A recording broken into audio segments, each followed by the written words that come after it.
Welcome to another episode of Inside with Outsiders, and today we have Outsiders guide Ari Mejia with us. Pleasure. Thank you for being here, man. I appreciate it. We've been wanting to get you on the show for a while, and you've been with us for how long now? Almost 3 years, I think. What? Really? Yeah, pre-pandemic. Oh, you definitely joined us as a participant first. Yes, exactly. And that's how a lot of our staff, our crew, joins us. I remember the first one you joined, we actually put a camera in your face. Yeah. You actually, what's funny, believe it or not, we had this idea of doing something like this, but while we're out on the hikes. Yes. And it was called maybe Stories with Outsiders or something like that. And you were the first person to put a camera in your face, and we didn't prepare at all. I think we had our photographer do film, and she wasn't a photographer. I still have that video. She didn't even know what to ask you. We didn't think about it. Like, it was just like, oh, might as well record it. We're here. We threw it in your face, and you answered a couple questions, and I think it's still on our YouTube. It is. It is? I personally still have the video. I showed it to Angie not too long ago. Yeah. Angie's my wife, by the way. And she was just laughing. Yeah. She was just laughing like, oh, my God. So full circle, now we've established this podcast interview series, and we finally got you on. It took long enough. Which, let me tell you, man, as a friend, proud of you of everything you're doing, everything you're achieving. This is major. So I appreciate it. Definitely. Well, I can't do it without my guy Bam's back there, Chris. I'm always going to deflect the appreciation to someone else as well, because I obviously couldn't do it without him. But teamwork makes the dream and work, also right? with Outsiders, I mean, you've taken on a lot of the trips, so we couldn't do it without you either. Like, you're probably one of the more consistent guys now. Last year, the most consistent, I think, was Pat. And obviously Jill, because she's our go-to. But my boy Pat, I missed him on the last hike. yeah, we got to get him back out there. But so the point of this whole interview series, a podcast series, is to get to know you as a person and your whole story. So let's start off with where are you from? Well, I was born here in New York, but both my parents are Dominican, and I was partially raised in the Dominican Republic as well. So when you were born here, when did you left New York? Yes, about age 11 maybe or 12. Okay. Moved to the Dominican Republic, stayed there, and came back to the States in 2016. Well, where were you living in New York before you moved to DR? Mainly in the Bronx. I was born in Brooklyn, but we mostly lived in the Bronx. Yeah. The BX. We just did a great activation in the BX for Marathon Weekend. We did the cheer station there. I saw the videos. I was party. mad I wasn't there. I know. I was suffering in silence. Where were you again? You were traveling. I was working. Oh, you were working. Oh no, sorry, no. For that one, yeah, we were in California. Gotcha. Yeah, but it's a couple of things that I've missed, either work or just stuff like that. Yeah. What? So you left here from the Bronx. You went to DR. How old were you when you left? 12. 12. And where'd you go to DR? Where in DR? We're from, on my father's side, we're from the city of San Cristobal. My mother is from the northern part of the country, a city called San Francisco de Macorís. Okay, that's a beautiful name. But yeah, I was raised in San Cristobal, so I kind of relate to that city. Anybody asks me where I'm from, that's the answer I'm going to give them. 12 till what age were you there?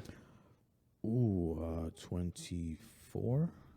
Okay, So yeah, about 12 years. Your formative years growing up were in DR. Yes. Adolescence and early adulthood is all in Dominican Republic. So what was it like? So you grew up in New York, or before that, right? You were a child in New York. And were you in the Bronx? Were you in a Dominican neighborhood? Yeah. So was there much of a culture shock moving to DR? Not really, because I was always back and forth. Yeah. I was one of those kids that every single summer my parents would just dump me at my grandma's house out there in DR, and I would spend 1, 2, sometimes even 3 months out there. Really? Yeah, I loved it. So I was with my grandparents, and I was always traveling back and forth. Like that, my whole life I've been back and forth from New York to Dominican Republic. And the place you were in DR, is it like El Campo, right? The country? I said that right? Kind of, yeah, you did. Kind of.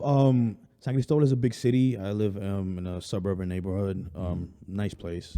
But when you step out, everything is campo. Yeah, you have small villages, stuff like that. So that must have been a little.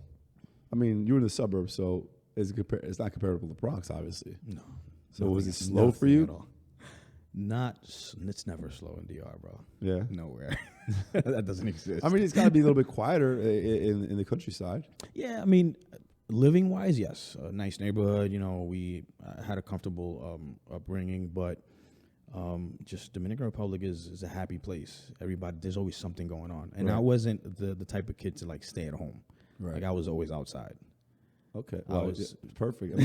I can kind of tell. I mean, so was I. I was always out as well, but like not necessarily doing like the hiking and stuff like that. I was just outside in the streets playing basketball, hanging out in the park. Like that's basically, Chris and I grew up together, and every kid that we grew up with, that was, we'd be hanging out in the park all day. There's nothing else to do. You're playing Same ball. When you're done playing ball, you're just sitting on the bench talking shit. Like it's just. Yep.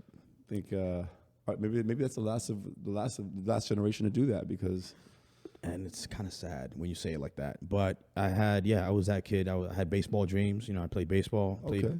basketball. it's very Dominican of you. Of course. Yeah. Played basketball in high school as well. The- Chess tournaments. I belonged to Really? the chess team in high school. Yeah. That's pretty interesting dynamic. Listen, man, I dabble in everything. So you had baseball dreams. Did you have an opportunity to play beyond high school? So out there, the system is different. You don't play for like a school team. Right. There's things called we play for leagues. Yeah.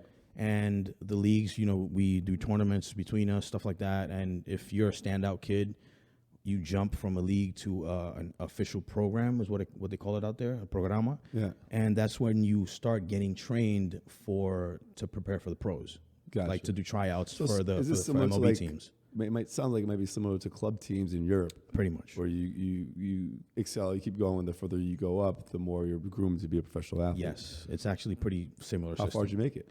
Well, I wasn't. I'm not gonna lie to you. I wasn't like the best. I was good, but it's just so much I competition. mean, the talent level out of It's, DR. it's How ins- many It's insane. the Dominicans are in the major leagues? Over 100. Wow. Yeah, And it's a small island too. yeah, definitely. So growing up there, did you left, but did you want to leave? Like, what did you envision your future being when you were in DR? Ooh, I envisioned my future. I wanted to be a doctor. Really? Yes. What kind of doctor? I always wanted to be a doctor, plastic surgeon. Plastic surgeon. I'm afraid to ask you why here. Why? As a teenager, I had kind of a Teenager, of course. Yeah. I had this obsession with perfect breasts. Really? yeah. Does your wife know about this? Of course she does. I was But, gonna say she knows now, my guy. listen, man. But as you grow older, as you mature, you understand the reality of things and what comes with it. So it was hard. A lot of hard work. Being in the medical field, it takes a lot of hard work and dedication. But you're actually in the medical field Yes. now. Yes. I currently work at Sinai as an EMT. And so let's go back to your dream. You obviously worked in the medical, you work in the medical field now, but when did you decide not to be a doctor? Well, Why? that's a whole different story. I was in med school. I was going to college. Where? I was like 3-4 years in a school called Intech. It's Ivy League school in Dominican Republic. Okay. But, my parents always covered my tuition, ran into some financial trouble, so I was forced to drop out, due to finances. Okay. Yeah. That's actually when I decided to just pack my bags and leave. Really? That's when I left home, yeah, when I dropped out of school. And I think I know the answer to this question, but where'd you go when you left DR? Alaska. So random. So random. People always get You shocked went when I from say DR that. to Alaska. I but know. You did say, and maybe I'm wrong, but I remember you saying there's a large Dominican population in Alaska. Yes. Why? There's a solid Dominican community in Alaska.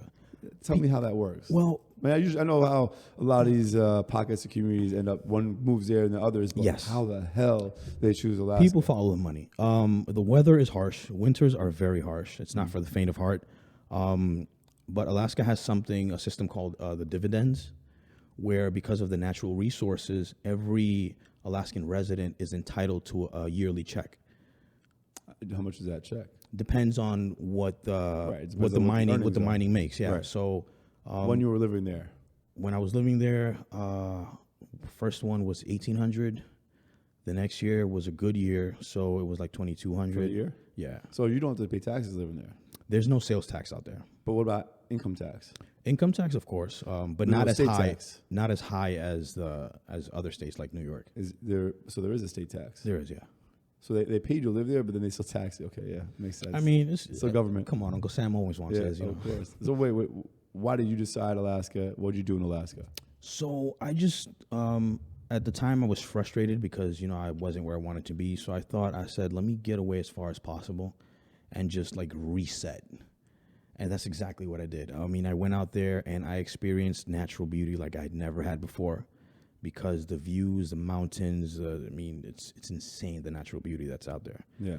And it was a wonderful experience. I loved it. Alaska will always have a place in my heart. I definitely want to go back. But then I said, you know what? Now I feel like I'm good. I got to go back to be closer to my family, because all my family's here in New York. Oh, really? So I said, I got to go Were back your parents home. in DR, or they were here the whole time? They were back and forth all Okay. the time. So I said, you know what? I got to be. My sister had just had a son. So that was my first nephew, which is why I'm Uncle Mandy on Instagram. Yeah. My two boys. She had her first son, Elias. So when that happened, I said, you know what? That's it. I got to be close to my family. And is this your younger or older sister? Younger. I'm the eldest. Okay. Yeah. Eldest of 7. What? How old are you? I am 30. I'm going to be 31 in like 2 or 3 weeks. Okay, well, they'll probably be 31 by the time we air this thing. Probably. Of 7. Yes. And yes. when you moved from New York, did they stay here? Wait, what do you mean? Like when you moved to DR, Mm-hmm.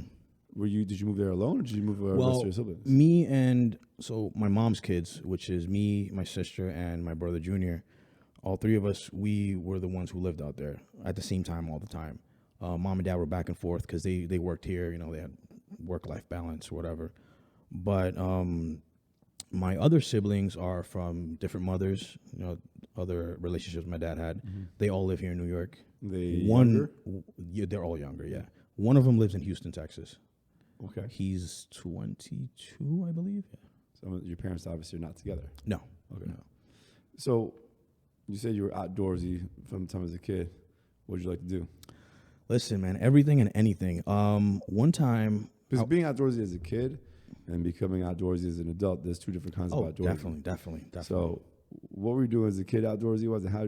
When you decided you wanted to be in Alaska and do outdoorsy things like that, what drove that passion? So as a kid, I was always the kid on a bicycle. I always had bicycles, right? I always loved to ride bikes, break them up, build them back up. We did all that kind of stuff, me and the neighborhood gang. Was Joey part of that gang? But I would ride my bike to rivers. We would go swimming, to lakes. We would get into some trouble because sometimes I would leave without telling anybody, you know. Yeah. Grandparents would whoop my ass when I got back. And this is in DR. Yeah. But as an adult, being outdoorsy, you know, after the whole partying, drinking, and club phase, I was more like hiking, long bike rides, sceneries. I'm a sucker for sunsets. Mm-hmm. I wake up early. I like to see the sunrise as well, stuff like that. I learned how to fish, how to hunt. Really? Where'd you learn? In Alaska? In Alaska, yeah. Who taught you? And who did you know there, by the way? Well, it's crazy because I had a family member who lived out there before, so I already established those relationships. I already knew a couple of people that were close to my family, you know, friends of the family. But every person you meet out there has those survival tactics, that knowledge of being outside and knowing how to get things, you know. Just I learned how to skin an animal, like cut fillets what of kind of meat, animals? like deer, moose, caribou, filleting fish. You know, stuff I never thought I would do. Right. I learned all that stuff because of the people I was surrounded with. Like, that's kind of like a pastime because there's nothing else to do, really. Right. You have one mall that everybody goes to. You'll see the same faces. Right. There's like the same 3 or 4 popular clubs that everybody goes to. You're going to see the same faces. It's a small town. And how long were you there again? 2, almost 3 years. Wow. I spent a year in Ohio. And I wanted to leave after like the first 3 months. I hated it. Wait, what part of Alaska were you in? I lived in Anchorage. Oh, okay. Yeah, that's like the biggest city. It's not the capital, but it's the biggest city. Yeah. I mean, it's strange to like, for me to understand somebody from New York to DR to Alaska. It's really weird. Even when I think about it, it is weird. Yeah. But it's made me who I am. It's been so much fun. And what's interesting is you didn't leave because you didn't like it. You left because you want to be closer to family. Yeah. So would you ever go back there? Oh yeah. Really? Like, would you live there? Absolutely. Not live permanently. Right. But I do see myself like one of my best friends and a roommate who I used to live with in Alaska. He actually bought a piece of land to build a cabin. I have the same plan. Like, I want to have something I can go back to. But do you want to have that in Alaska? Because you can do that on the east. No, in Alaska. So what's so special about Alaska that Dude, you wanna have do to there? go. I do have to go, and I want So- to do one for outsiders. I want to do Alaska trip for outsiders. That would be amazing. Count me in. Well, maybe you can help plan that. Let's do it.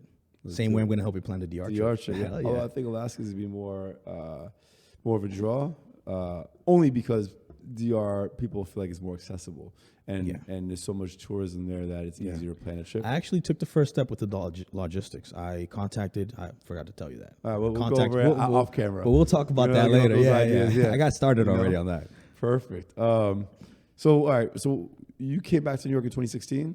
No, I was in Alaska from 2016 to midst of 2018. That's when I moved to New York.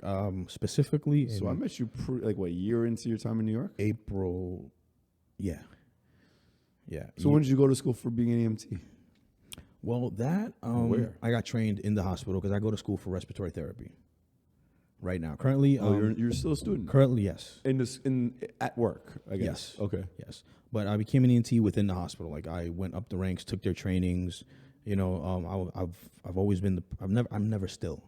Yeah. So Well, I mean, a lot of us, I feel like a lot of the team, a lot of people who join outsiders, not everybody, of course, but a lot of them can't sit still. That's why they enjoy the social environment of being in motion. Like for me, I love being in motion. It calms down my nerves, my anxiety and stresses, and also I have a lot of energy to begin with, so it burns it off. Yes. And also it sure beats sitting at a bar, drinking and eating in order to socialize. But there's a time and place for that, of course. There's a time and place for everything. But I like earning that after a hike or after an activity, after a bike ride. Yeah, it feels good. Yeah, and we launched Outsiders with a bike ride. So I was also a kid that was always on my bike. Actually, I took it one step further. Remember, I was a super active kid and a lot of energy to burn off, and I wanted to do something. I want to do something. I don't know what it was. I just want to do something. It's like my mom. I told my mom I want to do something. She's like, "What do you want to do?" I don't know. I don't know. So then I was I came up with the idea of building my own bike, piece by piece. Not literally forging metal by any means, but course not. You buying get the a piece frame and then get together. the And I put it together this awesome BMX bike that I still have actually, so I was on that. Even before that, I was on a bike all the time. For me, part of the reason why we launched Outsiders, the bike ride. Well, the bike ride launched Outsiders, but the feeling you get when you're on a bike with a ton of people reminds me so much of when I was a kid. You know, I always tell people that the best way to get to know New York City is either walking or on a bike. I'd be careful who you say that to, though, because a lot of people, I agree, but a lot of people don't feel comfortable on a bike. A lot of people aren't. Well, to each his own. Yeah, but a lot of people, I would feel, aren't coordinated enough to be on a bike. Yes. Yeah. But that's honestly because there's so many businesses here, so many holes in the wall that you won't notice, that you won't hear about, that you won't know about unless you walk past them. And it's actually a great way to. New York isn't too hard to figure out because most of it's a grid. But when I was in Paris in June, during Sardinia, I spent 8 days before and 8 days after, right? And I spent a lot of time in Paris, but I don't really know. I know some parts of the neighborhood, some places, but I don't know the whole city, how one neighborhood connects with another. I didn't know it that well, but I had a bike the time I was there, and it's the first time I used that to get around instead of the metro or walking. And I really got to know a lot more and see a lot of stuff I didn't see. I didn't realize, okay, if I go past this park, then I lead up this road, it leads to this neighborhood. Oh, that's how it's connected. So I think for me, and I love bikes, but for me, it's also been a savior as well. Listen, the pandemic. I can tell you, I felt like I became a real New Yorker after I started riding my bike in New York. Because now I can tell you, oh, okay, this is there, this street with this street, right. Avenue this and that. Go to this place. I can tell you where everything is because now I know. And most people in most cities learn that driving, right? But now it's GPS. So a lot of people. I had a friend of mine who lived in LA. He lived in LA for 4 or 5 years, and he always used GPS. So much so that he still didn't know how to get around in most places. Yeah, that sounds like your sister Sydney, Lorenzo, and all those guys. They can't get around without their phones. Really? I mean, it depends on where, right? Hoboken, like Jersey City. Are you serious? Yeah, I need. Well, I have to say, and I think you did this job too. When I was in college, I had a hoopty, and I worked for this company called Guess Who's Coming to Dinner. It was Uber Eats before Uber Eats. Oh. So basically, they had a bunch of restaurants as clients, and you'd call in, and they dispatch you, go pick up this here and that. So basically, I was delivering. Okay. I was 19. But I learned this whole area like the back of my hand, and there wasn't GPS. Matter of fact, I had a map. If I didn't know where a street was, I opened up the map and I learned. And back in the day, you had to stop and ask somebody. People will tell you, "Oh, okay, turn here, then make a right, then make a left." Or pull out the map and know how to read a map. And now it's super easy. I prefer it now, of course, but you were forced to learn how to get to one place to the other. And, it's kind of sad sometimes when you think about it. A lot of people don't get to really experience New York because they go underground, they get to the stop where they're going, and then they pop up.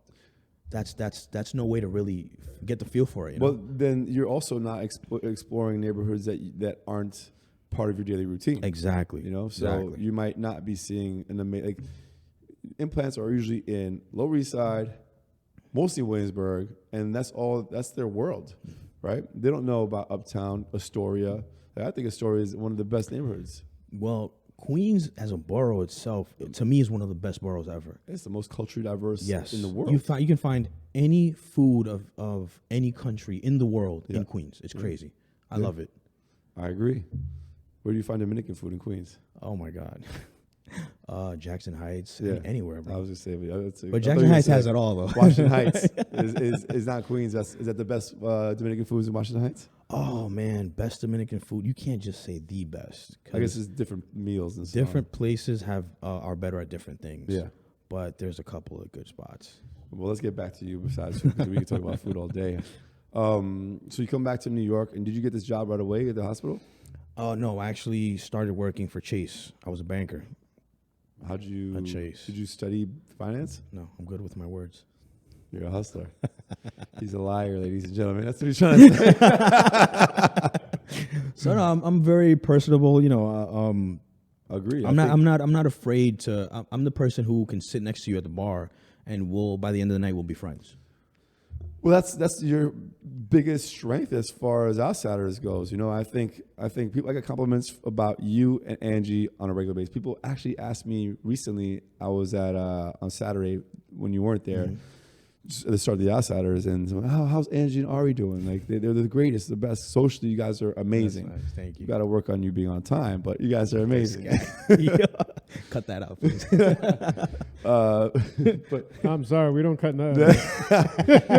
No, there's no editing here. Okay. But I did build Outsiders, our team, with having in mind personalities that are social and great hosts, because a lot of the outdoor outfitters, and these are tour groups, not necessarily communities, a lot of them are being ran by people who've been in the outdoors forever, and what drew them to the outdoors is that they're socially awkward, right? So they like to be out there alone and so on, and therefore you're being taken out to the outdoors with people who they have the survival skills, but not the social skills. Exactly. Yeah. And I wanted to change the narrative with the outdoors and make it social, because we'll have people who aren't the biggest extroverts who want that community.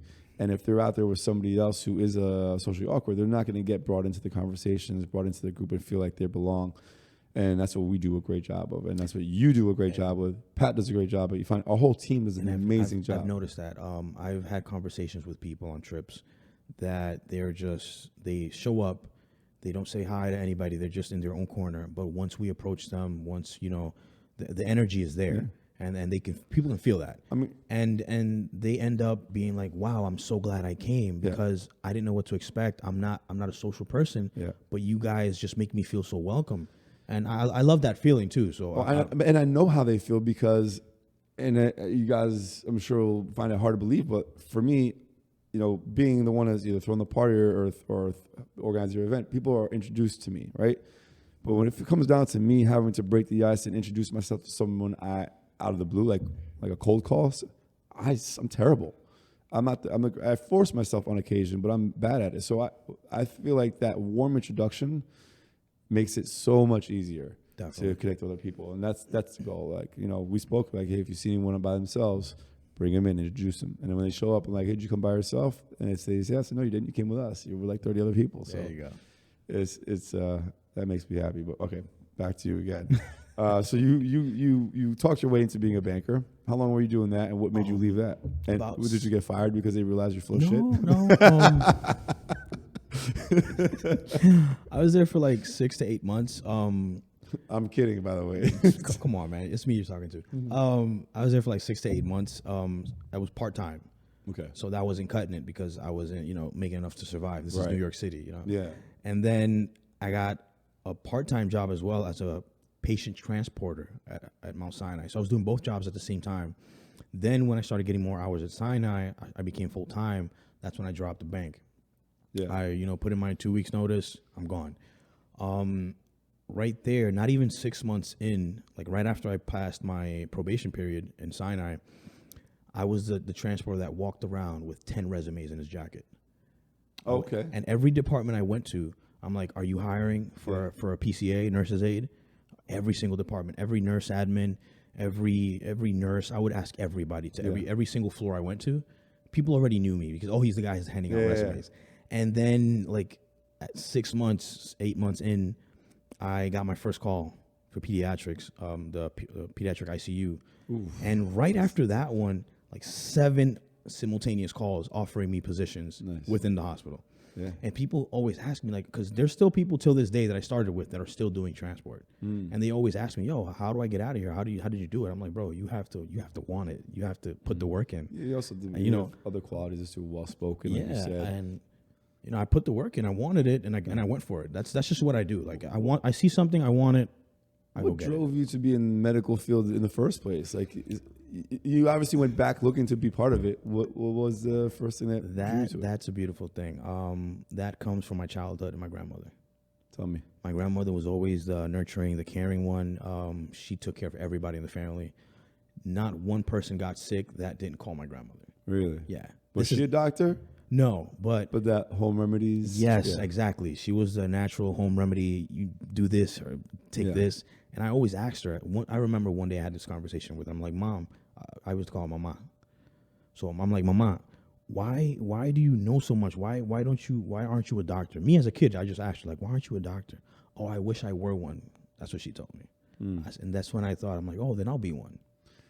Now, you're in the medical field and you're pursuing like helping people. Yeah. You think you'd go back to becoming a doctor, or are you sticking with the respiratory? Yeah, respiratory therapist. That's what I'm going to do. My main goal is to become a perfusionist. What's that? So a perfusionist is the person who specializes in the circulation of blood within the body. So he works in conjunction with the cardiac team, cardiac surgical team, right? So cardiothoracic surgery, you're going to get open heart surgery. They open your heart. They have to cut the circulation to the heart to be able to operate on it. Right. But keep the blood flowing somehow. Exactly. Yeah. So the person who keeps the blood flowing, operates the machines for that, is me, the perfusionist. Oof, that's a lot of responsibility. Exactly. Yeah. But that's my goal. Okay. Yeah. What else do you do outside of work and wanting to heal people? Oh man. What's your passions personally? I know we have the outdoors. Tell me. Fitness. I'm big into fitness because of, remember, the baseball dreams. That was the first time I touched the gym. Really? 16 years old was the first time I went into a gym to train and get stronger, to become a better baseball player. I didn't know what the hell I was doing, but eventually that's what started it off. And I've never looked back. I've been in the gym my whole life after that. You competed recently. Yes, last summer. Bodybuilding? Yes, men's physique category. Men's physique. What's that mean exactly? So men's physique are the guys. Pitting yourself in the dark, fake tan, wearing a tan Speedo. on. Yep. Wait, did you really put that bronzer on? Yeah, you have to, because so the thing behind the tan is it brings out your cut. Yeah, it makes no, I know what it's from. Just saying, but I mean, you already got. Yeah, but there's. You already got bronze skin. Listen, you would be surprised. There's black men who also get tanned for competition. Really? Which to me is insane. Like, you're like, bro, you're already solid. Like, you're good. You're good. But nah, they still throw that tan on because it gives you that shine. And when the lights hit, it really brings out the definition in your body. And that's what the judges look at. And this is natural? What do you mean by natural? Uh-oh. Define natural. Well, listen, it's no secret that bodybuilding has a lot of HGH, steroid use, and so on. There's a lot of stigma behind it. I'm not the person who's going to deny it. Yes, steroids are involved. Okay. And there's no shame in that, because when you do it properly in the right way, there's minimal side effects. There's no harm, no danger. Did you have a doctor helping you with that? Blood. How much weight did you gain? How was that? This is interesting to me. How did you feel differently? How did you heal better? How did you grow? What was the whole experience like? So when my first cycle, I put on at least 15 pounds right off the bat. Straight muscle. Right off the bat, yeah. How long were off the bat? We're talking about probably within a month. Oh my God. Yeah, that was my 15 pounds first. of Yeah, muscle in a within month? I was eating. How else did you feel? I felt like a teenager. Like I was 16 again. Did it 'Cause you have affect that, like you have your? that testosterone rush in your body, and you feel amazing. And I'm assuming your sexual appetite went up through the Oh roof. my God. Like, Angie must. Poor Angie. She'll hide from me sometimes. What's that? She'll hide. Oh, yeah? She'll be like, leave me alone. Oh my God. What else did you feel? Like, did you feel any negative side effects? Well, because of the way it works for competition, you try to shed as much body fat as possible, right? So in a certain sense, you're starving yourself, right? That brings up a little bit of anxiety because of the feeling of you're thinking of food all the time. You're actually craving everything you normally don't eat. Like I don't eat pizza, I don't eat hot dogs, I don't eat junk food normally. But when I was during the preparation, I was craving all of that stuff, and that would give me anxiety. Sometimes cold sweats at night, I wouldn't sleep well because your body's in survival mode. You're literally starving yourself to shed as much body fat as possible. Just That keep the doesn't muscle. necessarily have anything to do with the cycle. No, it has nothing to do with that. Yeah. That's just a boost. I'm gonna put it this way: what I tell people sometimes, runners go to Fleet Feet, get their foot fitted, and buy really expensive shoes. You got $300 shoes or whatever the brand is. No, we don't say. We say on running. I don't know. On my guy. This guy. Copy. What so you go and you bleep out, please. listen. You go and you buy your $200-300 expensive on running shoes to feel better and run better, right? Yeah. You want to go faster, you get a better car. You want to look nice, you get better clothes, right? Same situation with bodybuilding and the juice. Mm-hmm. You want to look better, you get gear. Did you place? Not really. No. Would you try it again? I am actually going to try it again. I'm going to start prepping in January for a competition in the summer. And it's just a hobby, a side project, right? Yes. Okay. So the first time I did it was last year, and I did it because I told myself almost a decade ago that I would do it before I turned 30. And like I said, when I say something, I capitalize. So I told myself, when I realized, okay, I'm 29, oh snap, I still haven't competed. I called up my boy, who's a good friend of mine, one of the best trainers and nutritionists in the Dominican Republic, and I said, listen, I want to get ready. He's like, listen, you're not really big right now, so you're going to work with what you have. You're just going to shed fat, and what you have is what you have. I said, no problem, let's go. So that's why I didn't place. I wasn't the bulkiest or the nicest looking guy, but I just did it for my personal satisfaction.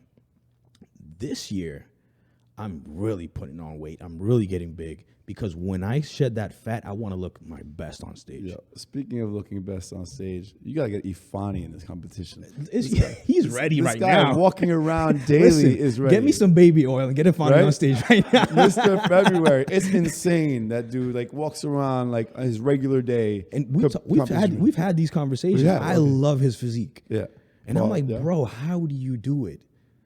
Because I can't maintain that kind it's crazy. I mean, listen, I have a lot of Nigerian friends, and I think there's some sort of genetic predisposal to be like. It is. Some people. He also works hard. have- I'm not gonna take that away from him, but Of he has a course, of Snickers a day. Like, how you a minimum of one Snickers a day and look like that, Mr. Yeah, February. but he does have great genetics, and he is a hard worker. Like shout out to Ifani, man. Yeah, and a great dude, and Yeah, absolutely. we're very reliant on Ifani for sure. All right, let's see what else. I got more questions. I think that was interesting. Thank you for opening up about being honest about your competition Of course. bodybuilding. Like I said, there's no shame in that, man. People just people make it like a taboo, but really, it's not a big deal. Honestly, if you talk about it like it's fine, they're more likely to respond like, okay, it's more normal than I thought it was, even if it's not so normal. You know? Yeah. Well, it's normal when you belong to that community. Absolutely. You'd be surprised. Absolutely. No, I know people in that community. I know people who don't even compete, but do it because the same thing you said about how you felt like a teenager. Yeah. Like recovery, you know, for me, one of the hardest parts about staying in shape is being able to recover at 43. Like trying to gain muscle mass is tough. My respects to you. You're aging gracefully because Thank you. 43, man. Listen, I have a couple of people that I aim to be like when I'm that age. My uncle is one of them. He looks great. He's almost 50. This guy is on my list as well. When I'm 40 something, I want to look like that. Appreciate you, man. You know what a lot of it is? Physical therapy. A lot of it, because like you said, you're always active. Like no, you're very doing true, stuff. very Yeah, true. yeah. But the best ability is availability. If you're available to work out, if you're injured, you can't. You know, True. A lot of my stuff is preventative. Right, you're the back. Yeah, yeah. I mean, but remember. I had the surgery, but I'm good. But I do stuff to prevent, to offset all our, the way we move and the way we sit and hold ourselves in modern day society. Is everything is forward, small, neck down. I'm trying to stand up straight, and I should stand up straight, sit up straight. But yeah, so you have a bunch of these goals. What's your like your vision of success? Like if you had to picture your perfect life right now, or the goal you're trying to achieve, what would that be? Because you have the bodybuilding as a hobby. You have you're trying to pursue a medical profession higher than what you're doing right now.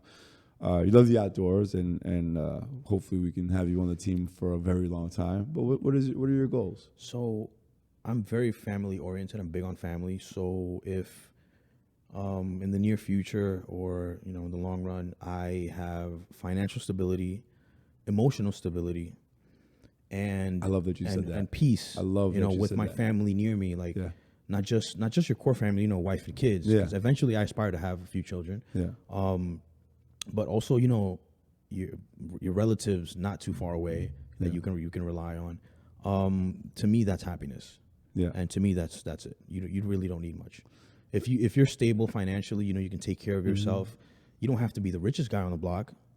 I agree. You're comfortable. Even though we all have ambitions, we all want more. That's fine. But but realistically, if you're comfortable and you're able to take care of your family, provide for your family, protect your family, then to me, But what you just said is actually interesting. It's important to acknowledge the fact that when you're ambitious, you always want more.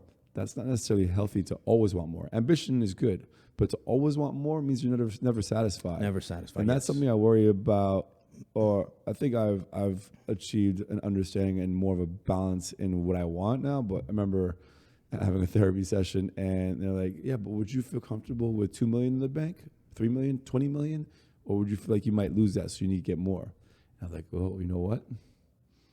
Well, I might have to say I feel like I always have a fear of losing that, but now with perspective, with age, and working on myself, and working towards more emotional stability, financial stability, and so on, that I like to think that I don't need to be, super rich or whatever. No, I don't need to. And I know if I was so beyond rich, my first goal would be to help others. Exactly. So that's one of the things Alaska taught me. I live on the grateful side. I'm always grateful. Like that's why I'm content and I'm happy at every stage of my life, because I am grateful. It could be worse, could be better, but I am where I am and I'm grateful for it. So I don't stress about what happened. I don't stress about what's gonna happen. I just do the work now. Right. I know what I want. I have a clear vision of where I'm going, of what I want to do. And every single day I wake up and I'm grateful to be able to work on that. Yeah. And to do what I have to do to get there. So it's like this J. Cole song. You have to fall in love with the process. Oh, absolutely. You have to love yours. Because the goal isn't what's going to make you happy, right? It's enjoying the process. There's a phrase that says that the man who enjoys walking. Damn, how is it? How does it go? Anyway, the man that enjoys walking will be happier, more content than the man who gets to the goal faster or whatever. Because whose happiness comes from reaching the goal. Yeah, you have to enjoy the process. You know why? Because when you to get be to able that to enjoy goal, the outcome. When you get to that goal, chances are you're going to need another goal to make you happy, as opposed to you always that, and there's nothing wrong with that. There's nothing wrong with that because. I know, I agree, but you can't just only find happiness from the goal, like you're saying. Exactly. It's all about life and the process, and life happens. You could be good today, bad tomorrow, but you still have to be in a mindset of where that can't trouble you. That can't be that can't just sidetrack you from everything else. Because there's so many things in your life. Yeah. Like one thing goes wrong, and you're gonna tell me that you're in shambles? No. Right. Like you have so much other things to look forward to. Right. And in the moment, sometimes it's hard to see that, right? Yes, it is. But getting a bigger perspective on life and seeing what you're appreciative of. What's funny is that it's right now we're recording and it's 7:55.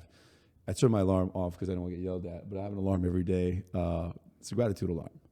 Goes off at 8:01 p.m. Oh, I like that. And I got that from Amelia when we were like that. we had our first Outsiders destination trip to Morocco in 2019.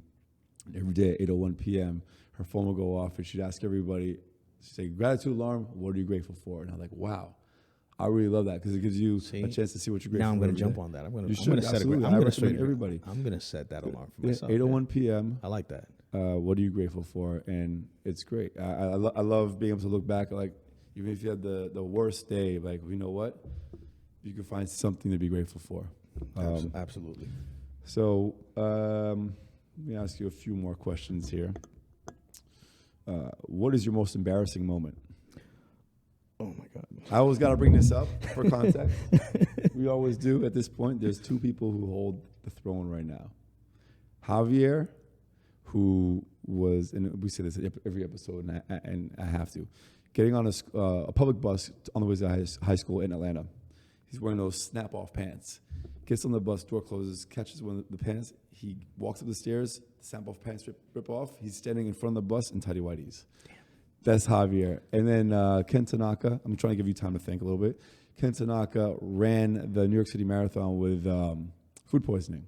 Oh. So at every mile marker, he had to find a porta potty and take a shit. Oh, my God. So it took him 8 hours and 27 shits later. That's tough. Yeah. That's tough. I mean, it's going to be hard to compete with those. But hit me what you got. He's a tough guy, though. Who's that? Tanaka? Oh, yeah. To be able to do that, that's tough. I mean, I don't know if I call it tough or stupidity. I would not be front of it.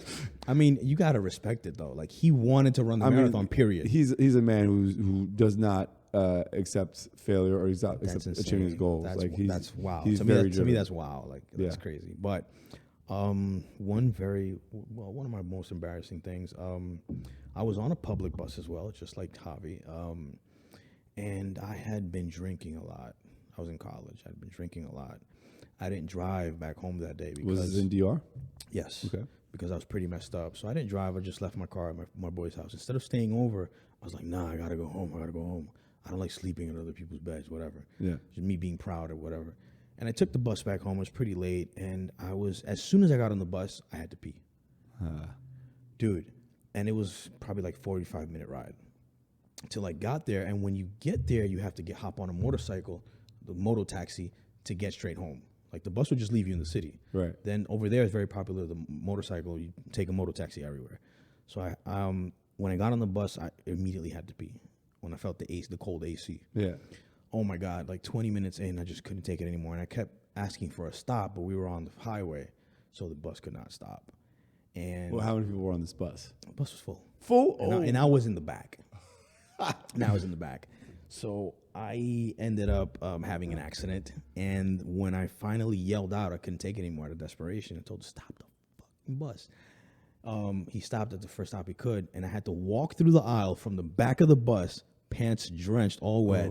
Had to walk all the way to the front, head down, and get off the bus, bro. It was so embarrassing because there was people on that bus that knew me. Remember, it's a small town. Oh. So I was like, oh, damn. Blame it on the alcohol. That was it. Oh, that's all I could do. You are up there with that. I said, blame it on the alcohol, man. I couldn't do anything. I couldn't find any other excuse.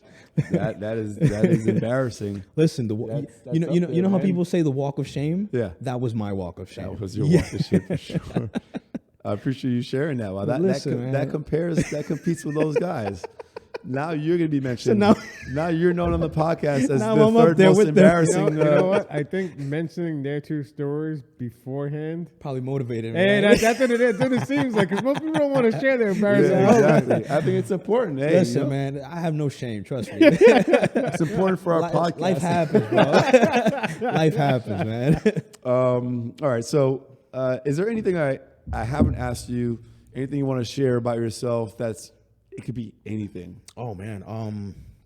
Besides the helping people in the hospital, getting through it day by day, I also like to help people with just sometimes life advice because I've learned so many things. I've been through so much stuff. Living in one place, living in another, being involved in so many different cultures, you soak up so much stuff and you learn so much from everybody. And I'm always the type of person to ask the next person. I'll ask you about anything just so I can learn from you, even if it's something simple. Mm-hmm. I'm very curious. So I try to pass that on. I try to pay it forward, try to help other people. As far as I got certified as a nutritionist, and I also got certified as a trainer, like I told you. So I use those tools and that knowledge to try to help a lot of people better themselves physically. And when you better yourself physically, that also helps you get mental clarity. Yeah. So I have a couple of relatives and a couple of close friends that have been through the process and feel better about themselves. Confidence has gone up. You know, they're completely different people. And I feel proud of that. That's something that's very satisfying. I'm very grateful for that as well. Because saying it this way, I wish I had a me earlier in my life. Like who I am now, what I know now, I wish I had a person like myself when I was younger, when I was a teenager, you know, to tell me, okay, do this, don't do that. Or why don't you try this instead of that? Well, the beautiful thing now is when you do have kids, you can do that. Listen, I already started with my nephew. I feel like a parent. Yeah. I just got done babysitting them for like 3 hours. See, my niece and nephew are in Portland, so I'm not going to do that. No, man. But yeah, make it out there to see them. Anything else? I don't want to cut you short. Oh, man. All right, so we have the last portion of the interviews is a series of 5 rapid fire questions. Okay. You obviously know how that works, so just the first man. that comes to mind. Shoot at me. What is your favorite city other than New York City? Santo Domingo. Domingo. Okay. Yeah. Why is that? Oh my God, the beauty of it. It's such a chill place. Like, That's the capital, right? yeah, Santo Domingo is the capital. You're the first Dominican who hasn't referred to it as the capital and then said Santo Domingo. Nah, I just call it what it is. Yeah, but every Dominican person I know that was the capital. Yeah. Like, what, DC?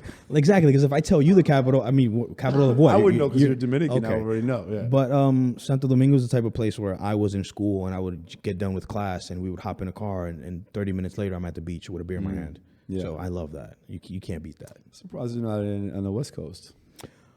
We just got back from the West Coast. My wife didn't want to come back. Oh, really? I had to drag her ass on the plane. Okay. She had me in open houses. Like we were Where, looking LA? at houses In out LA? there. We went in San Diego. San Diego, yeah. Yeah, San we Diego loved State. San Diego. But nah. Okay, good. I'd like to hear that. I don't want you guys to go away.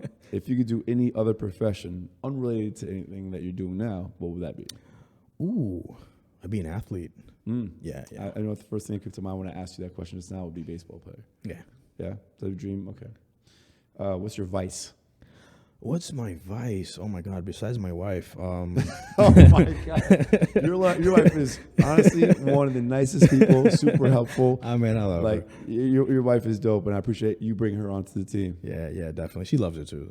Nice. I told her before, like when we started dating, I told her, listen, I live a very active lifestyle. You're gonna be with me. You got to keep up. She does. You got to keep up. I warned, Matter of fact, like you gotta keep up with her, right? I warned her, like this is what I'm about. So Yeah. you got to do this. But yeah, she's with it all the time. I love it. What's your vice? Damn. I think lifting weights, the gym. Yeah, that's a guilty not that's a a guilty vice. pleasure. Well, I agree, but matter a of vice fact, has negative connotations. let me take that back. Yeah. That's my vice right there. Beer, alcohol. I love beer. Beer? Beer, yeah. That, you know, Not alcohol in general because I'm not an alcoholic. Right. But I really enjoy brews. Okay. Like, and everywhere I go, I'll try different stuff. Bams is your man. Yeah. You know, so I'm not sure if you've seen this, and actually, this whole podcast came through. The idea for it came through me coming in by for his non-beer beer reviews. And I say that because they're not officially beer reviews. He cracks the beer open. He talks a little bit about the brand, and then talks about the can, and then talks about it, and then it's literally like 45 seconds to a minute. And I brought by Fat Tire and a bunch of New Belgium products, and I was like, "Yo, I liked our chemistry on scene on the camera." And I had this idea about doing outsider stuff. So, but yeah, I have a friend. We smoke cigars together, and one of the things we do is we always try different beers. Mm-hmm. We try to get a sense for the flavor. We'll, like you said, we'll critique them. we gotta get you like a guest this, spot we'll on go. his podcast. Sure, man. Bring Presidente or something. Yeah, Like that. Presidente is not my favorite. It's really good, but it's not my Well, I favorite. mean, represent whatever. But DR yeah, brand it you represents where I'm from. Absolutely. If Oh, it's- but no, there's a few like craft breweries down in DR. Now Yes. that are making Yes. really good Yeah. beer. See, They're my making- guy knows. have. Yeah. So yeah, actually, really it'd be cool good if you brought those by and jump on Yeah. the show. I mean, I don't know. I'm thinking of ideas that would be cool for sure. I'll make it better for you. Because some of those craft brews, like you said, they don't sell them here. But I do have a couple relatives going back to DR for Christmas holidays. I'll have a couple of samples come back. Oh, yeah, and man. I'll bring them to you. Word up. Yeah, you can count on it. Oh, yeah. Perfect. For sure, man. All right. My next question for you is, what's your greatest fear? Oh my God, my greatest fear is losing my family. I think. Yeah, that scares me. Yeah. That's one that I think anybody can relate to. Well, Yeah, anyone definitely. with a healthy relationship with their family can relate Yeah, to. absolutely. Yeah, it's a scary one. All right, so last question is, what's your favorite food? Partly my fault for letting you know about this so last minute. Listen, I told you we could have done Uber Eats. You didn't listen. I don't. We don't have enough time for that, but we can add a photo of whatever your favorite food is. Add a photo. Like, bing. You can superimpose it right there. No, What's your but- favorite food? Bing. There we go. So what is it? So, as a Dominican, you always have the rice and beans as a staple. Mm-hmm. But I'd say the plátano. Yeah, well, that's a Plantains. They're very versatile, and you can make so many dishes with them. And They're a so superfood. and they're so cheap. Yeah. They're so cheap. People always, when you speak Dominican and you say food, first thing comes to mind, arroz, habichuela, y carne, which is rice, beans, and any kind of protein, right? But I say plátano because it's very available, very cheap, and you don't really need much to matter of fact, side story. As a kid, right, getting in trouble riding my bike, we would hop fences and get into these lots of land, little pieces of land. There'd be like banana and plantain trees, and we'd cut some off, like literally steal food. And we'd go into the woods or whatever, would set up a fire, and we'd cook on Really? site. Yeah. We'd buy 5 pesos of butter, 3 pesos of salt, 10 pesos of salami or whatever. We would cut them up right there, little fire. We would just shit. We were 14, 15 years old. Right? And that was fun. Like, that's one of the highlights of my childhood. Like, doing stuff like that. I'm proud to say that I lived that, and is cool. and because kids these days, they don't know what that is. No. You know, they don't get to do stuff like that. Yeah. So yeah, That's cool. That's super cool. That's actually, I think that's really cool that you did as a kid. That pretty much wraps up our interview. Is there anything else you want to? Listen, man, I'm gonna just say thank you for having me. course. Thank you for always being welcoming, and thank you for building outsiders, man. Thank you for helping me build it. You guys have been Cheers to extremely that. helpful. Cheers, man. Last thing I want to say, guys, don't move away, man. I want you to stay in Oh New York. no, trust me, we're no. I can't be more than an hour commute away from like my closest relatives, Yeah, like my great. sister and the kids and stuff like Perfect. that. Yeah, nothing further than an hour. I'd love to hear that. Full circle. The first person we tried to do an Outsiders podcast with was you, and now we got you back. So, Oh, word. yeah, you're the first person that when we did that in Oh, the Mount camera Lindsay. in the face. Yeah, that was yeah, the you're right, first you're time right. we ever did that concept. So now you guys can look on our YouTube and see like. Well, actually, you should add that little snippet to Okay. this one. Yeah, we can do that. just so people get a feel for what it Yeah, is. it was terrible. Like I said, my fault. every time I show somebody that, they just laugh. Like, Yeah. oh, stab. I'm like, Yeah, we all right, didn't know man. what to ask. I just have fun prepared. with I was it. like, stick a camera in the face. Just ask some questions. And I realized, oh, well, maybe we should be more prepared. But with practice, we've gotten better. Practice makes perfect. Anyway, thank you so much, man. Looking forward to more adventures with you. Absolutely. And we out. Later.